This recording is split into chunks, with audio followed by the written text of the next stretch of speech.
Chapter 47. The Argument. Antony's POV. Antony hadn't bothered much with prayers even when he was back home, before the curse. These days, he figured any real deities that might exist were probably less than impressed with his sacrilegious charade and general tendency toward committing massacres, so he bothered with prayers even more rarely. Still, today he prayed that he would not encounter Marcus in the hallways. Against all odds, he appeared to have enough credit left with fate to cover this request. He arrived at Felix's door without having seen so much as a hair of his lover. He might not know how to handle Hanyu's rule-breaking, but he knew how to handle Marcus's behavior even less. Why would Marcus bother Hanyu?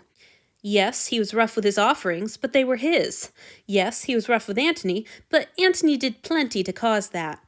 Neither of those things was true of Hanyu. That was why he hadn't been able to ask Theo's advice, as he'd originally planned.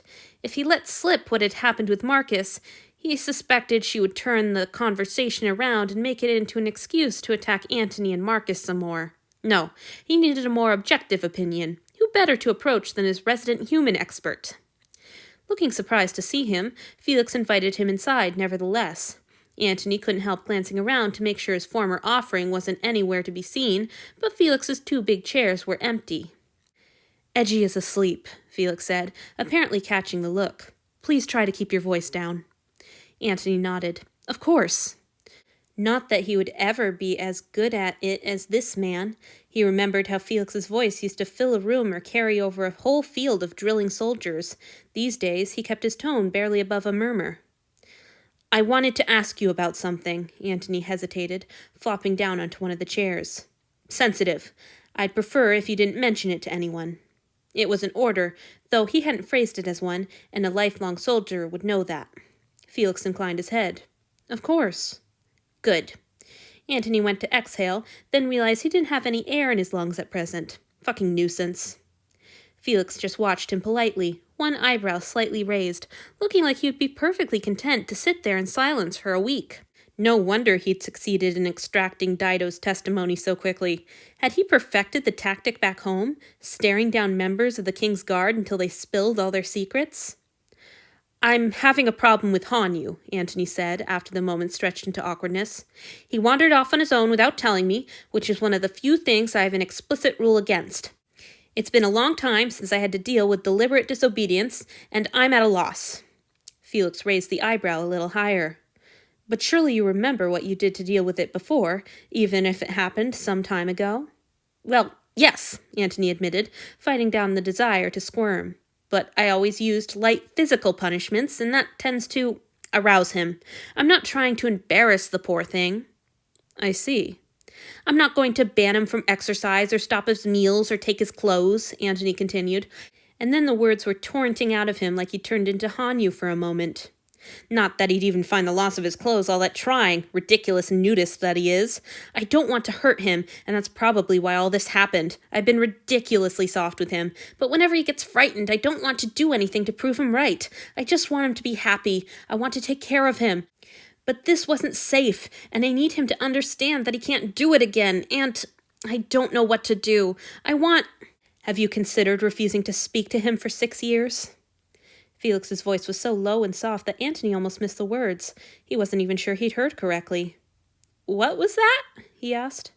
Felix huffed and ran a hand through his hair. "Sorry, I didn't mean to be sarcastic. It's good that you care about Hanyu. It is. But why now?"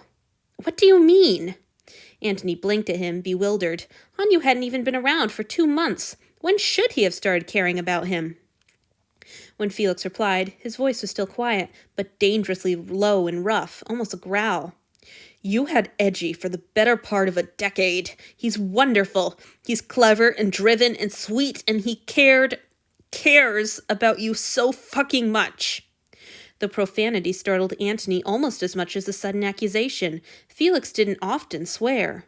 "So why not him?" Felix demanded. "Where was all this softness and concern for the last 6 years? He deserved it just as much as Hanyu. So did Hayato and Zenji and all of them. Gods, Antony, I don't want to rip into you for finally dusting off your conscience, but do you have the first idea of how much damage you've done?" "What are you talking about?" Antony snapped. "I didn't do anything. anything to them. You don't think being treated like a piece of furniture for most of a decade sounds like a problem? Not much of one, no. Where had this aggression come from? This would teach Antony to ask advice.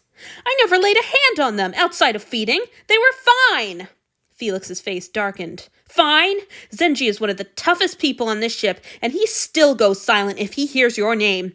Hayato is so kind, I find myself wondering if he might be some kind of god in disguise himself, and he breaks down every few months like clockwork. And Eiji, he's amazing, and you've gotten convinced he's totally worthless. I'll happily spend the rest of his life trying to convince him otherwise, but I still don't know if that'll be enough time. You did all that. I didn't do anything to them. Antony knew he was repeating himself, but that was the point that Felix was missing. I left them to their own devices, and they left me to mine. Felix's eyes were wide. Do you even hear yourself? You say that like you were on any kind of equal footing. You have to know how ridiculous that is. They had no way to change the situation. If they didn't like it, they should have said something. They were trained their whole lives not to deny us anything, Felix said. Of course they weren't going to complain, no matter what you did. I didn't do any bullshit. They worshipped you, and you treated them like they were nothing. I never asked to be worshipped. I just wanted to be left alone. Why has that always been too much to ask? The words tore out with so much rage that Antony felt as if he were breathing fire along with them.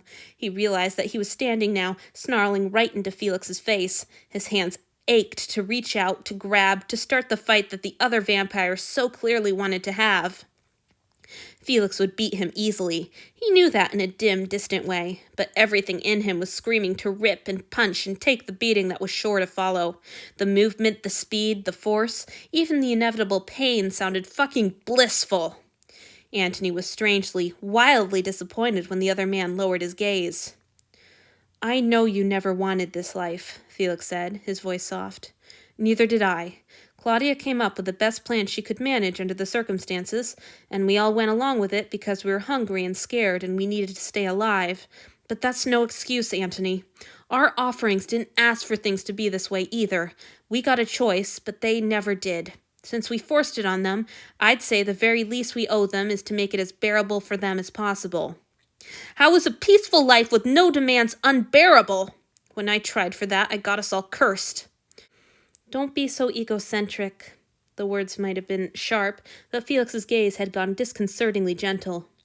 You don't have to agree that it would be a bad situation for you, but you do have to believe me that it was a bad situation for them. You don't get to decide how other people are allowed to feel about how you treat them. Where did all of this come from? All he had wanted was some advice about Hanyu. Felix went on.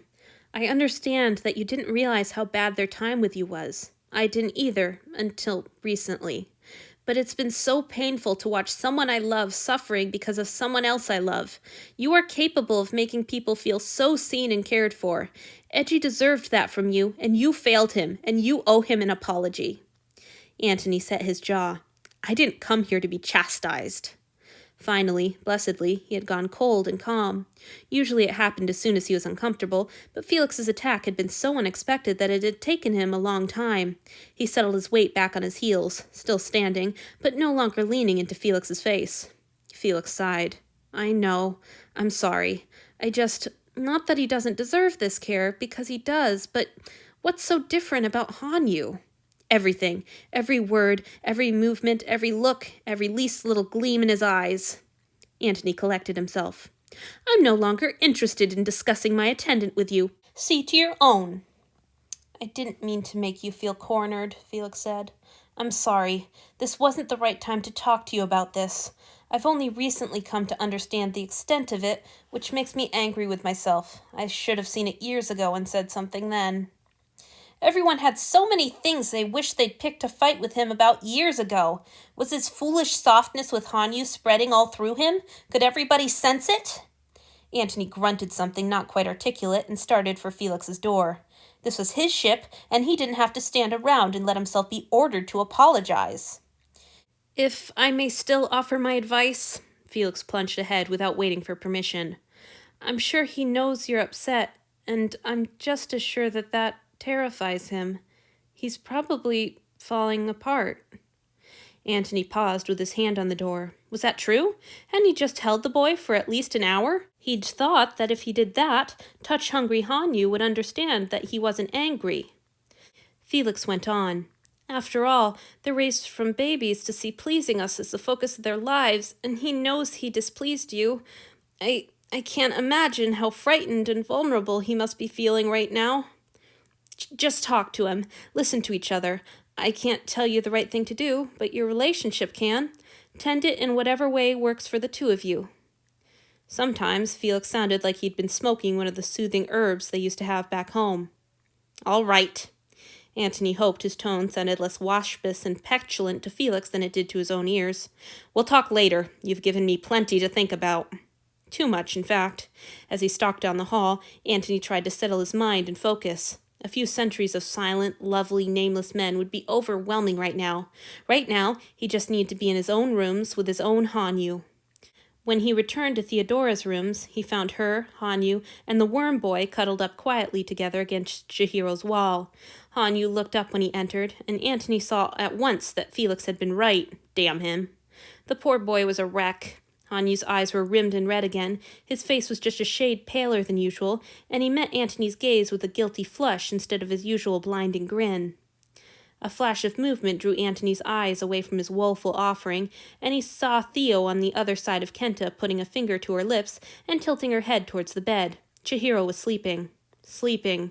Edgy. Damn it, there was no way the man had slept through all that. How much had he heard? What did he think about all they had said? What if Felix was right about Edgy's pain, too, and the man had been forced to sit there listening to Antony defend himself when he had no right? That thought produced the sick twist of guilt that surprise and anger had kept away under Felix's baleful eye. Hanyu and Theo had the right idea about the floor. Antony wanted to throw himself down on it and maybe cry, or maybe crawl into their laps, or maybe just sink right through the boards. But Hanyu had done his above-deck exercises all afternoon and then panicked all evening, and if Antony could do nothing else right, at least he could make sure that his charge slept. He extended a hand to help the boy stand and tried to squeeze up a smile. "Thank you," he whispered to Theodora as he drew Hanyu to his feet. "We'll see you later."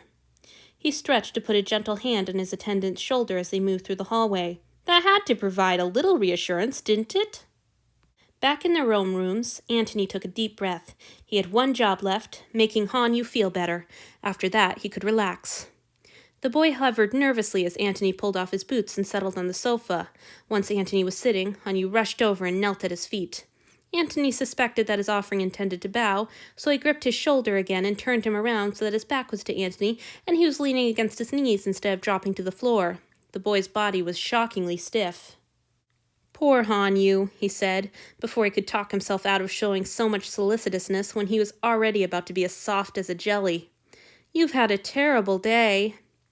It might have been laughably obvious, but it was apparently the right thing to say. The boy sagged against him, and Antony didn't fight the urge to begin stroking Hanyu's hair. "One of the worst ever," Hanyu agreed vehemently. "I think I'm out of tears. I don't remember the last time that happened to me." "Well then, there's your punishment." Antony tried to ignore the boy's flinch. "I'm going to make you drink a whole bucket of water." Hanyu was silent for a long moment. When he finally spoke, his voice was low and careful. "Please, my lord, what's my real punishment going to be? I don't mean to press, but I can't bear not knowing." "I just told you," Antony snapped. "You're going to drink so much you'll spend half the night in the washroom." "Antony, that can't be all." The damn brat actually sounded distraught. "It can if I say it can." Antony hoped the gentleness of his hand in Hanyu's curls would soften the effect of his growl. Why was he growling? "I disobeyed you, not as a trick, for real." "And then Marcus scared you halfway out of your fool skin. I'd say that made my point about why you shouldn't wander alone. You're not going to do it again, are you?" "No," Hanyu said fervently. Antony sighed. "Then what's the point of punishing you? Your day's been rough enough and your lesson is learned." "But I disobeyed you," Hanyu protested. "That's the worst thing I could do." "Don't be ridiculous, boy. I much prefer disobedience to, say, breaking my ribs like Alina did. You don't plan on breaking my ribs, do you?" "No!" Hanyu sounded half shocked, half giggly. "Well then, Not the worst thing you could do. But, Hanyu, Antony said before he could talk himself out of it, you had enough bad things happen to you today. I don't want you to see me and know that there's another bad thing coming. I want you to see me and know that all the bad things are over. You've had enough today, all right? If you won't tap out, then I'm going to tap out for you. Hanyu twisted on his knees to clutch Antony around the waist and bury his face in his stomach. The boy's voice was muffled by Antony's shirt. Thank you. I don't deserve you, Antony. I don't know why you're so wonderful. Thank you. Half the boy's torso was sprawled awkwardly over the cushion in Antony's lap. One of his arms was wedged uncomfortably between Antony's spine and the sofa's backrest. His tears were soaking Antony's shirt. Apparently, Hanyu wasn't quite out, and it was still perfect. Antony relaxed into the embrace. The chaos of his mind quieted. He would apologize to Edgy if he could get Felix's promise that word wouldn't spread beyond the three of them.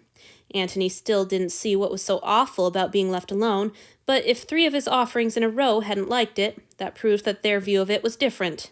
Now that he didn't feel cornered, he could accept that if Felix, the human's confidant, said that he should have done things differently, he was probably right. But it was never going to be any offering but Hanyu that got Antony to snap and accept hugs and disregard all the protocols they'd developed over 1,000 years.